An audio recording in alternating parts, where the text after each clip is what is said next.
So with service accommodation, you need to make sure the area is has a strong enough demand for year-round bookings. So it's no good saying, "Oh well, there's a lot of tourism in the area, so that'll do," right? Because that's only one guest type, and if that market dries up, if economics of the area changes, you might find yourself with a property that then doesn't make any money.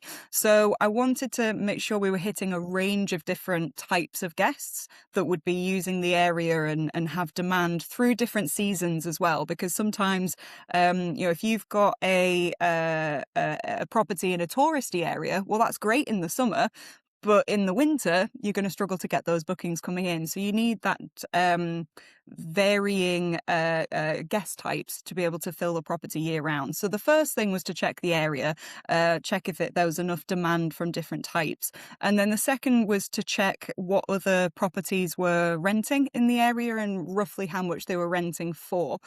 So for this particular area, the nightly price was around £100 to £110 per night.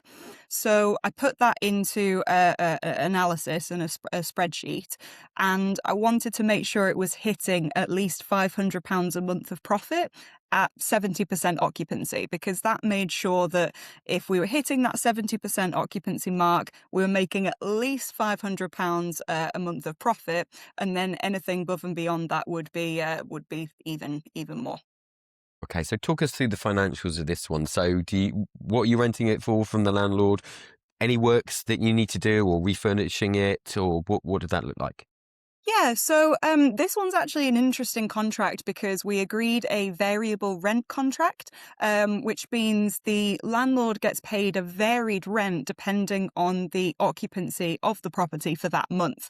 And this can be a benefit for some landlords that would like to see the extra profit of the business, but also want to make sure they have their bases covered. So how we typically run these variable rent contracts is up to 50% occupancy is covering the mortgage cost. So any cost that the landlord still has associated with the property. Anything up to 75%, so between 50 and 75% is just below market rent by usually about £50 below market rent for that property. And then around 75% to 90 is on market rent. And then anything 90% or above is £50 to £100 above market rent. So the way this works is they're getting a little bit of the uplift. So when you have a great month and you've got 100% occupancy, the property's doing really well, then they're getting above what normal market rent would be. And if you occasionally have a slower month where the occupancy isn't quite as high, then they're getting a little bit less as well. But in general, and it works out around about market rent when it's all balanced out. But quite a lot of landlords will like this approach. There were some lovely tax benefits a few years ago. Unfortunately, those have eased off this year, but there were some great tax benefits in the 2020, 2021 up to this year that helped with those as well. And the actual performance of it, what did you end up making on the property? And then perhaps you could tell us a little bit about the geographic location of where it's based and Yeah, yeah. why it's so popular year round. Yeah, exactly. So the first month we took around about £2,500 worth of bookings. So that was all the bookings that came in. We were around 70% occupancy for that one in the very first month.